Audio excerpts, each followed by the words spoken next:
Hello, guys. Hope you all are doing good. The topic for today's discussion is intertemporal choice. Now, intertemporal choice, before we discuss further and dive deep into this, I would like to mention that intertemporal choice is essentially one of those topics of consumer behavior and microeconomic theory, which we come to at a later stage once we know the basics of consumer behavior. So, in case you want to know more about different types of utility functions, what is a budget line, how exactly the equilibrium of a consumer is determined, then I would request you to please go through the videos on consumer behavior, which I've already uploaded before on my channel. So let us start with intertemporal choice. Now, what is the basic idea of intertemporal choice? What do we mean by intertemporal? Intertemporal essentially means something that involves time. Okay, so if we have to make a decision in current period, or say if we have to make a decision today that is going to also have some implications tomorrow or maybe sometime in future, then that is basically an intertemporal choice. So essentially intertemporal choice is a choice that you are making across multiple periods of time. So intertemporal choice involves multiple periods of time. Now the point is, when we say multiple periods of time, what do we mean by this? Let us take into consideration the example of the life of an individual. Every individual has got two phases in his life. One is his pre-retirement period and the other one is his post-retirement period. So when we say that an individual has got two phases in his life, what do we mean by this? The pre-retirement period is basically the period during which you are earning money, you are having income. And the post-retirement period is basically the period during which your income is not as much as the pre-retirement period, and hence in order to maintain your standard of living, you basically save certain part of your income that you receive in the pre-retirement period so that it can be used later on in the post-retirement period. This is a very common example of intertemporal choice. So what exactly intertemporal choice means, I hope that idea is clear. Now, before we dive deep into intertemporal choice, I would like to mention the assumptions that we are going to take. The first and foremost assumption that we are going to take is, we are assuming that the individual is going to live for two periods. So an individual is going to live for two periods. Let us denote these two periods as P1 and P2. The second assumption is, whatever income the individual is earning in his entire lifetime, he is going to spend his entire income on consumption. He is not going to keep any income for future generations. He is not going to transfer any part of his wealth to his successors. So whatever income is earned is to be spent within his lifespan. Okay. Now the third assumption is, we are assuming in the economy there is a rate of interest. So this rate of interest is basically the interest that the individual is going to receive if he keeps a certain part of his income with some bank, say, as a saving. So if he keeps some saving, then on this saving he is essentially going to receive this rate of interest R. Okay. Now the fourth assumption is, we are assuming that the consumer is a rational consumer. So when we say the consumer is a rational consumer, basically what we mean is, for the consumer, the consumption in both the periods are important. The consumer cannot do this, that whatever income he is having, he is using it to consume in the first period only, so that in the second period he has got nothing. He has got no income in the second period. That is not possible. So the individual is going to distribute his income in such a way that he finds an optimal solution between the two periods, so that he does some consumption in the first period and some consumption in the second period. Now, keeping in mind this assumption, we can say that the consumer is essentially having strictly convex indifference curves. That basically implies, for the consumer, C1 as well as C2 the consumption in the two periods, let us denote them as C1 and C2. So for this consumer, C1 as well as C2 both are good commodities. The marginal utility of both the commodities, C1 and C2, is positive. But again, the law of diminishing marginal utility holds true. So let us come to the notations now. C1 basically refers to the consumption that the consumer does in period 1. Okay? And similarly, C2 basically refers to the consumption of period 2. M1 basically refers to the income of the consumer in period 1. And again, M2 refers to the income of the consumer in period 2. Okay? Now, as I've already mentioned, the rate of interest is R. Now, first we will define the budget line of the consumer. Okay? We will discuss what will be the budget constant of the consumer in the first period, what will be the budget constant of the consumer in the second period, and then we will try to merge both the budget constants so that we get the lifetime budget constant or the intertemporal budget constant of the consumer. But before going into that, I would like to explain a very small topic, which is the concept of present value and future value. Now, I will obviously share the PDF of the notes so you can refer to them. I'll add the link in the description for your reference. So now we come to the idea of present value and future value. What do we mean by present value and future value? Now, this can be explained with a daily life example, so it's not very difficult. Suppose you are an individual who's saving 10 rupees today in a bank. You go, you open an account and you save 10 rupees today. Okay, so let us say P1 is basically the first period when you are saving 10 rupees with some bank, say XYZ bank. This bank promises you that if you come back tomorrow, let us denote tomorrow as period 2, then when you come back tomorrow, you will receive the 10 rupees that you have saved, plus on this 10 rupees, there will be an interest accumulation, which the bank will pay you. And let us say this interest rate is say 10%. So basically, tomorrow when you come, you will get whatever amount you have saved, that is 10 rupees, plus a 10% on this 10 rupees, okay, which is 1 rupee. So essentially tomorrow when you come, you are going to receive 11 rupees. Fine.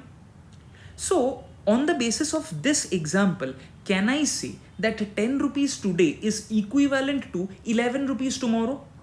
Whatever is the value of 10 rupees today, the value of 11 rupees tomorrow is also the same, because essentially 10 rupees today is going to amount to 11 rupees tomorrow, considering the interest rate of 10%.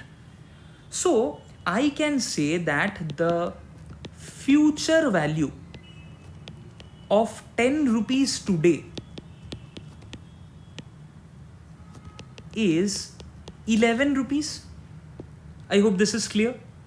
This is basically what the concept of future value is. So I can say that 10 rupees today is equivalent to 11 rupees tomorrow. Then by applying simple unitary method, can we say that 1 rupees today is equivalent to 1.1 rupees tomorrow, right? So if I save 1 rupees today, I am going to receive, if I save 1 rupee today, I am going to receive 1 rupee 10 paisa tomorrow.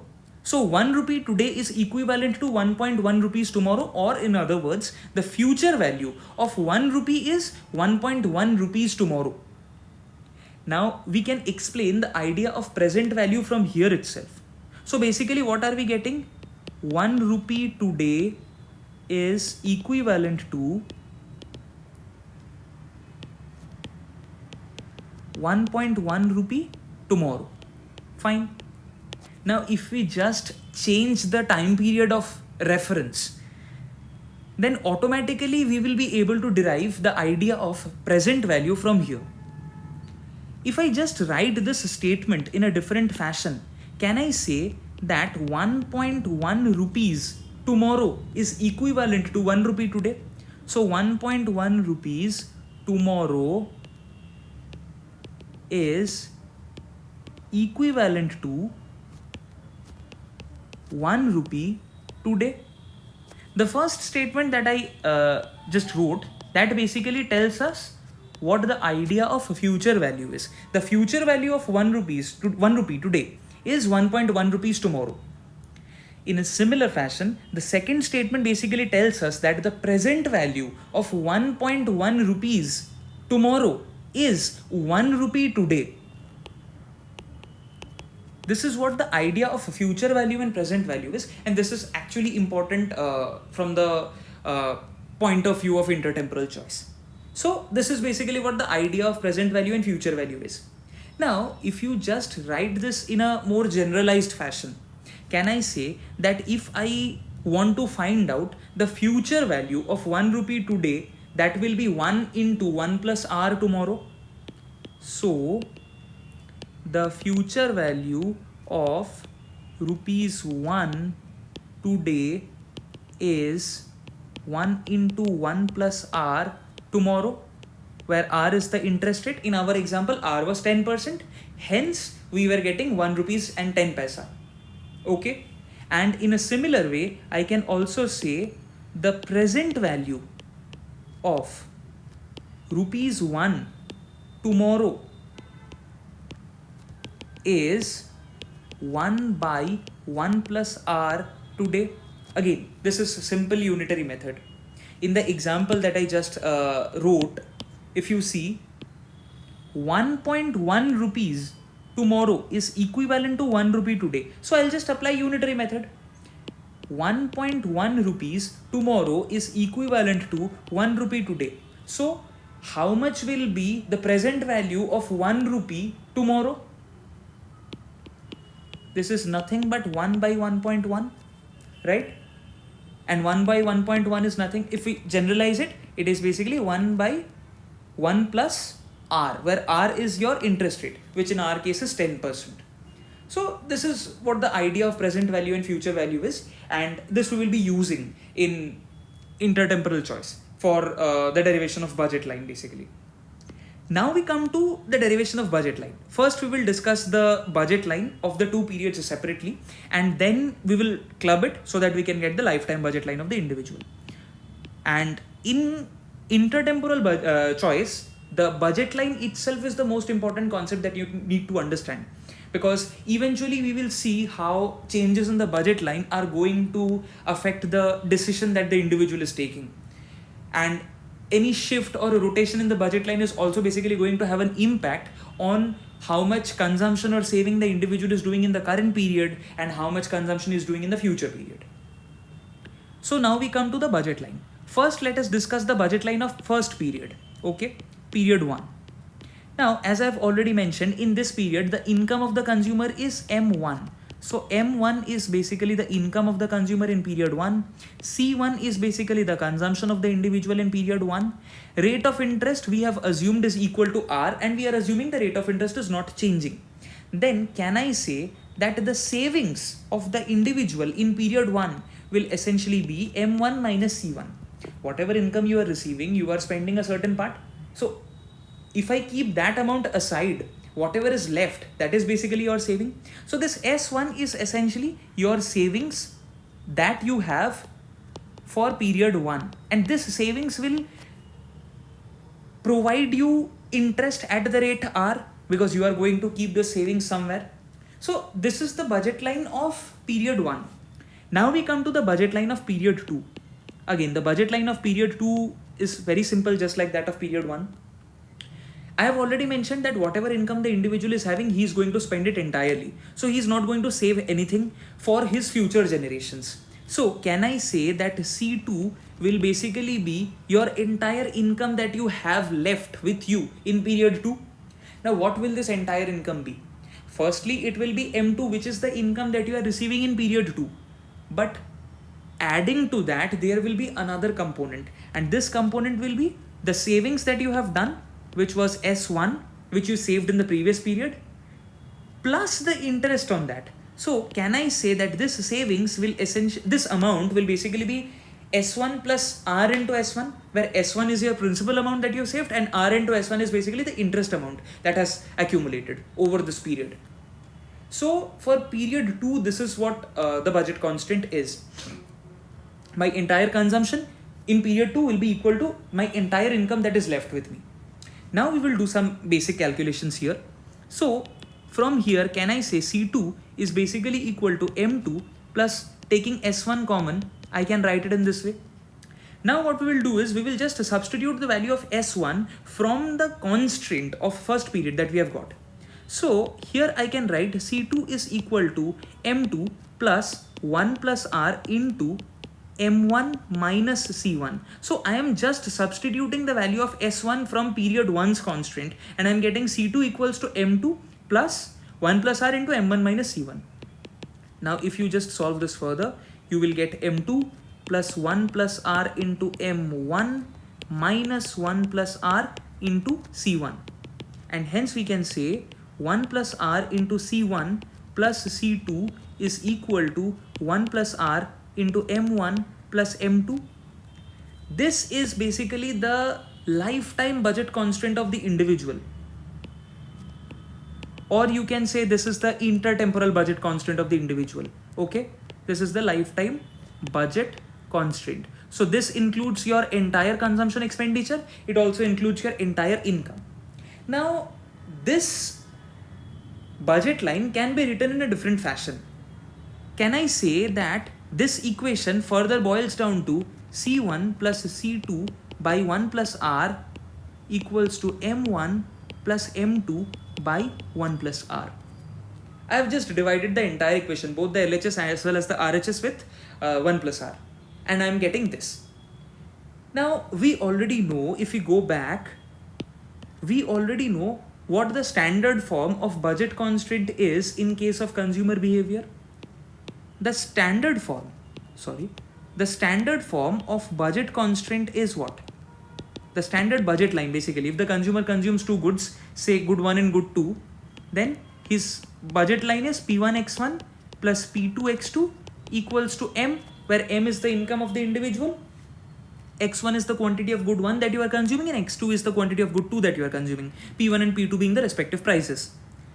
So if we compare this equation with the equation that I just wrote, let me name this as equation A, then can I say that P1 in our case is basically equal to 1, P2 in our case is basically equal to 1 by 1 plus R, X1 is good 1, which is C1, the consumption that you are doing in period 1, and X2 is good 2, which is C2, the consumption that you are doing in period 2.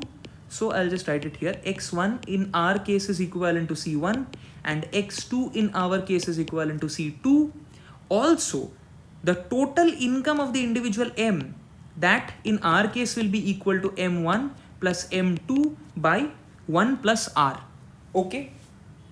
If you see, this M2 by 1 plus R component is nothing but the future. This is basically the present value of your future income. Your future income is M2. So if I consider the rate of interest to be R, then the present value of your future income is M2 by 1 plus R. Okay. So this is basically where the idea of present value and future value was being used. Anyway. So going back to equation A, this is what your budget line is, and this is the primary equation, because this equation is ultimately going to be used everywhere as far as intertemporal choice is concerned. Now we will try to plot this particular equation. Okay. Now, as is evident, I'll just write the equation again here. The equation that we are getting is C1 plus C2 by 1 plus R equals M1 plus M2 by 1 plus R. Let's do one thing. The income of the individual is fixed. The rate of interest is also fixed. So these two components are not going to change. So if we take total derivative, what are we getting? DC1 plus 1 by 1 plus R into DC2, that is equal to 0. Basis this, can I say DC2 by DC1 is equal to what? Minus 1 plus R. The rate of interest is obviously positive. Rate of interest cannot be negative, right? So can I say that the slope of the budget line is negative? Thus, you see, we just now tried to draw a parallel with the standard budget line, right? This P1x1 plus P2x2 equals to M. This equation I'm referring to.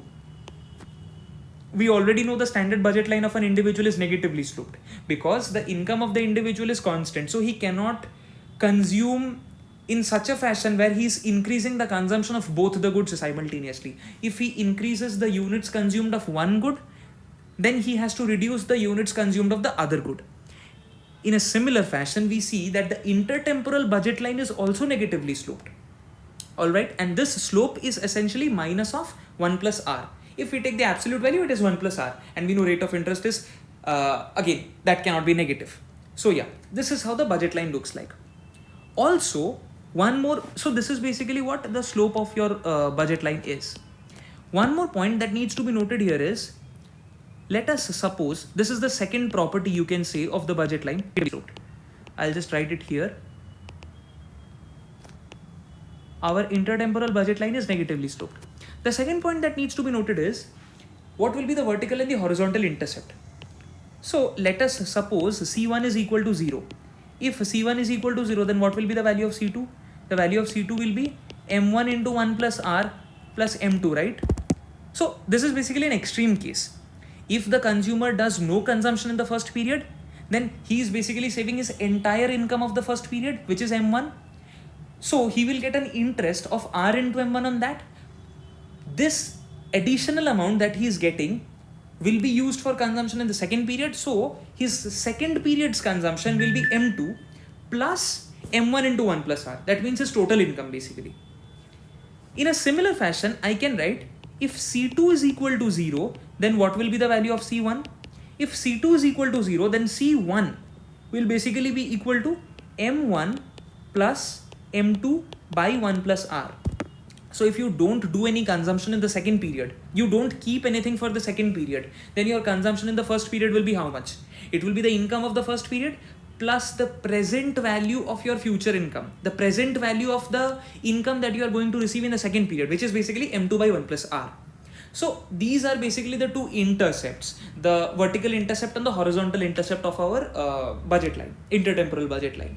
So if I now just plot the budget line here, then we will get a better idea how exactly does the budget line look like.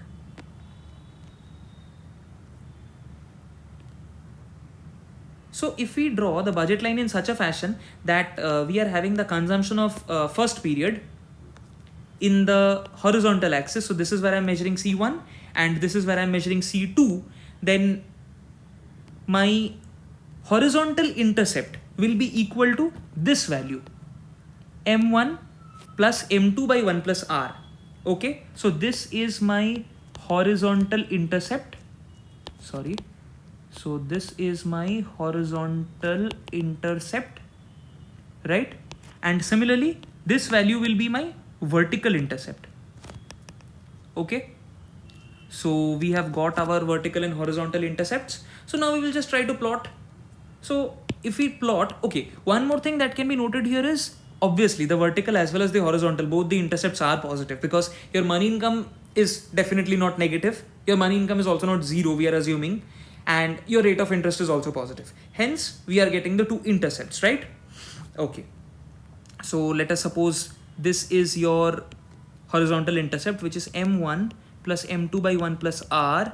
And let us suppose this is your vertical intercept, which is M1 into 1 plus R plus M2. Then if we just join the line, automatically we will be able to, define the intertemporal budget line. Sorry, one moment.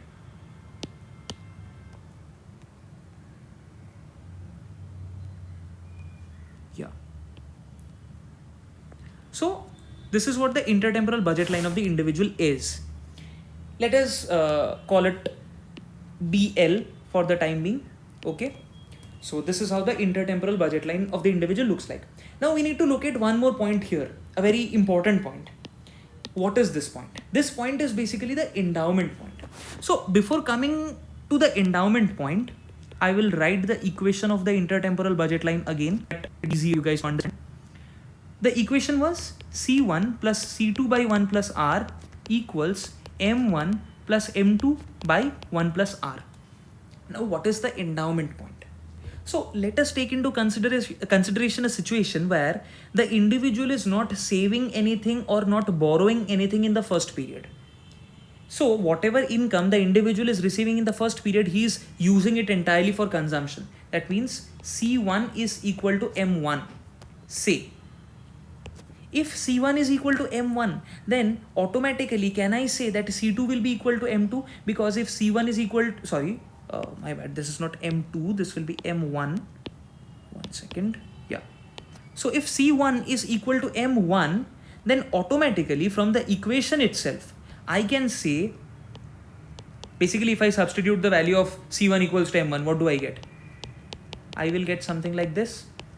This is very easy. I mean, this is not something that needs very explicit understanding. So C1, if it is set to be equal to M1, then automatically your C2 will be equal to M2, right? By comparing the two equations, we can say that. Hence, if I want to define the endowment point, what is basically the endowment point? Endowment point is that point where your C1 is equal to M. That means whatever consumption you are doing in the first period, that is entirely equal to the income of the first period. And similarly, whatever consumption you are doing in the second period, that is entirely equal to the income of the second period. So this is what the endowment point is. Let us assume in this diagram only, suppose your M1 is somewhere here, and let us suppose your M2 is somewhere around here. Okay, then this point is your endowment point, the M1 M2 point, where consumption in period 1 is M1 and consumption in period 2 is M2. So I suppose the idea of endowment point is clear, and obviously the budget line will be passing to the endowment point because the individual has this option available to him. If he doesn't borrow or doesn't lend, then automatically his consumption of each period will be directly equal to the income of that period only. Okay, so that is what the idea of endowment point is. So I hope the idea of the intertemporal budget line is clear, because this is the most important concept that we need to know as far as intertemporal choice is concerned. How exactly does the budget line look like? How exactly is the budget line derived in case of a 2-period consumption model? Now, as I've already stated in the very beginning, let us take into consideration a very rational consumer for whom C1 as well as C2 both are having positive marginal utilities. So let us take an example of a utility function where the indifference curves are strictly convex. So let us consider a Cobb-Douglas utility function. Okay, say the consumer's utility function is a Cobb-Douglas type utility function. Now, if you want to know what exactly a Cobb-Douglas utility function is, there is a dedicated video on this, so you can refer to that. So the consumer's utility function, 2-period utility function, let us define it in this fashion. U, which is a function of C1 and C2, which is equal to C1 C2, suppose C1 into C2 basically. Okay, then what will be the equilibrium or the optimal solution of the consumer in this case? That is what we need to understand now. The optimal or the equilibrium solution of the consumer can be very easily obtained. We know that when the indifference curves are strictly convex to the budget line, at the equilibrium point, the slope of the budget line is equal to the slope of the indifference curve. Okay, so can I say the slope of the indifference curve is basically what? The marginal rate of substitution, correct? Now, when we were talking about the general budget line, I hope this concept is known to you. If not, you can refer to my older videos. You will find there.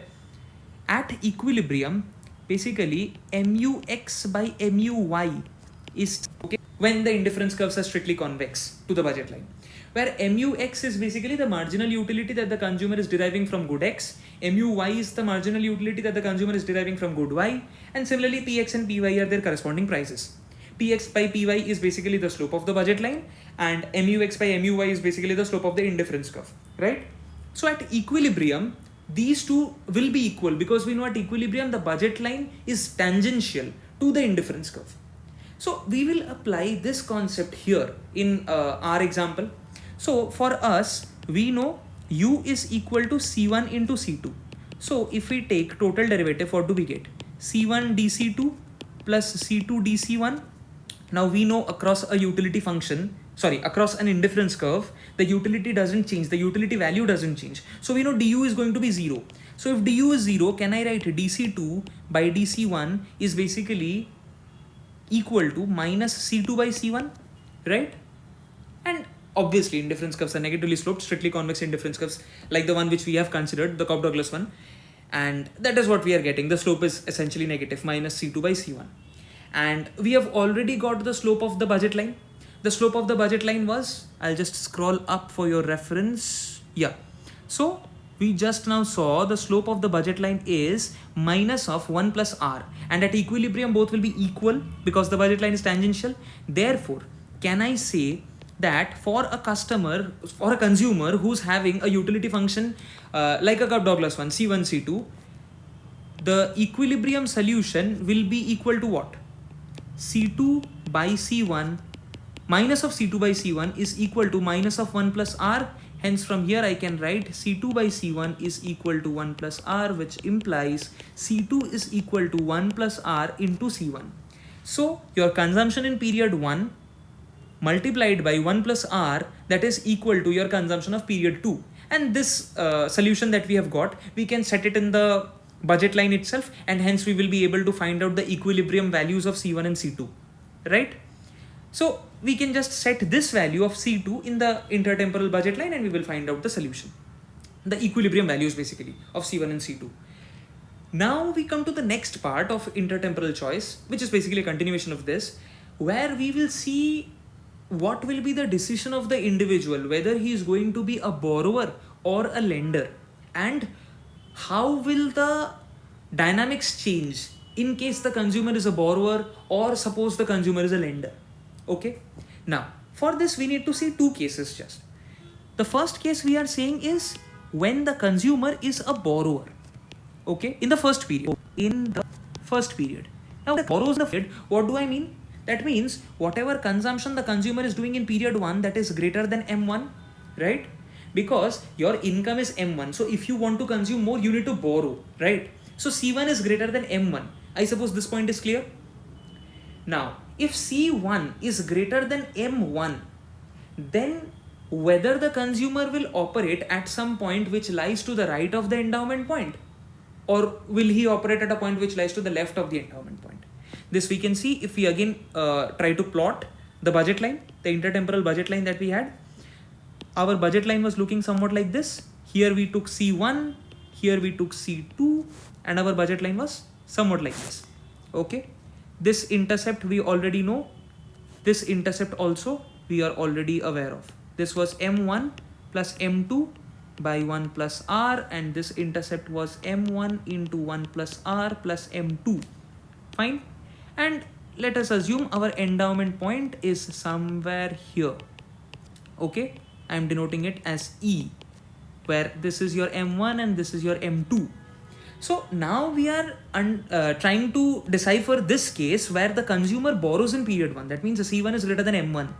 So can I say C1 will be somewhere here in this region between M1 and M1 plus M2 by 1 plus R, this red marked zone? Let us assume your C1 is here. If your C1 is here, then automatically I can say the value of C2 will be somewhere here. Okay, so if this is your C1, this is your C2, the consumer will operate at this point, and I can say that the indifference curve of the individual is somewhat like this. It is tangential at this particular point where the equilibrium exists. Okay, so this is the case where the individual is a net borrower. That means he is borrowing in period 1. Whatever is his income in period 1, he is consuming more than that. So in the next period, he will basically have to repay the amount that he has borrowed. Adding to that, he has to repay the interest on that, and the interest will be calculated at the same rate, R, because we have assumed the rate of interest in the economy is R, no matter whether you are borrowing or lending.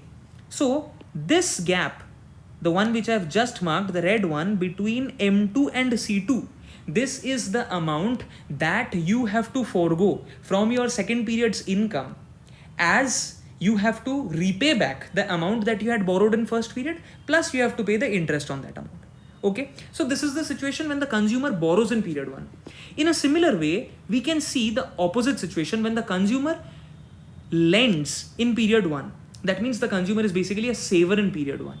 So if we go to that case, when the consumer saves in period, this is changing. So my lifetime budget line is like this. Again, the intercepts are same. This is M1 plus M2 by 1 plus R, and this is M1 into 1 plus R. Let us suppose this is the endowment point. So now we are seeing a case where the consumer is saving in period 1. That means what? If the consumer is saving in period 1, can I say his C1 is going to be less than M1? That means in the first period, his consumption is going to be less than the income of the first period. Okay. So if C1 is less than M1, can I say his C1 will lie somewhere in this yellow marked zone? Okay. Between the origin and M1, because C1 is less than M1, let us assume my C1 is here.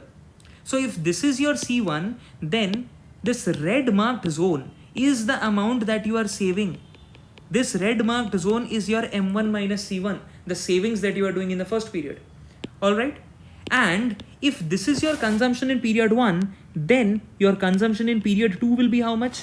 Your consumption essentially in period 2 will be equal to this value. So this gap between C2 and M2, this is the additional income that you are getting due to the savings that you are doing in the first period. That includes the principal saved plus an interest at the rate R, which you are getting in the second period. And due to the saving, you are able to consume more in the second period. So in this case, the consumer is a net lender. You are lending your money, okay, in the first period. So here, the indifference curve of the individual will look somewhat like this, being tangential at this point of equilibrium. Alright, so this is how the indifference curve looks like when the consumer is saving in the first period. And obviously, we know when the consumer is neither saving nor borrowing, in that case, the equilibrium will exist at the point of endowment, which we have already discussed. In that case, C1 will be equal to M1 and C2 will be equal to M2.